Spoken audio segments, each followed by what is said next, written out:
जगमगाटाने भरलेली बॉलिवूडची दुनिया. येथे येणाऱ्या प्रत्येकाचं स्वप्न असतं प्रसिद्धीच्या शिखरावर पोहोचणं. पण विचार करा की एखादी अभिनेत्री आपल्या बॉलिवूडच्या करिअरमध्ये दिग्गज अभिनेत्री बनल्यावर या चकाकत्या दुनियेतून बाहेर येण्याचा विचार करेल का?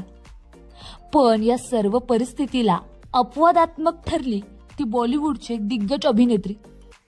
तिने आपलं करिअर ऐन शिखरावर असताना सर्व काही सोडून बौद्ध भिक्षू बनण्याचा निर्णय घेतला. अक्षय कुमारच्या चित्रपटातून तिने बॉलिवूडमध्ये पदार्पण केलं होतं. इतकंच नाही तर 1994च्या मिस इंडिया स्पर्धेत या अभिनेत्रीने भाग घेतला होता. यावेळी तिने ब्युटी क्वीन ऐश्वर्या राय आणि सुष्मिता सेन यांना टक्कर दिली होती.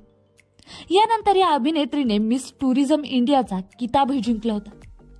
पण चला जाणून घेऊया की अध्यात्माचा मार्ग स्वीकारणारी ही अभिनेत्री आहे तरी कोण?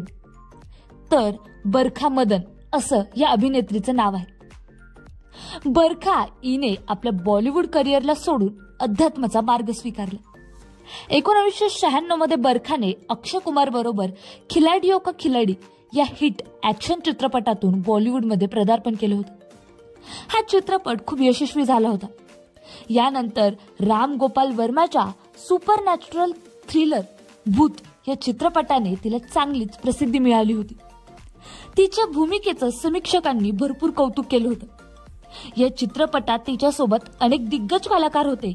मात्र तरीही तिने आपली एक वेगळी छाप पाडली होती आणि बॉलिवूडमध्ये आपलं करिअर वेगळ्या उंचीवर असताना 2012 मध्ये बरखा मदन हिने स्वतःचं जीवन बदलून टाकण्याचा निर्णय घेतला. बरखा मदन आता गॅल्टेन सॅम्टन म्हणून ओळखले जाते. दलाई लामा यांच्या विचारांनी प्रभावित झालेल्या बरखाने 2012 मध्ये बौद्ध धर्माची दीक्षा घेतली. तिने स्वतःला दलाई लामाच्या शिकवणीमध्ये समर्पित केलं आहे.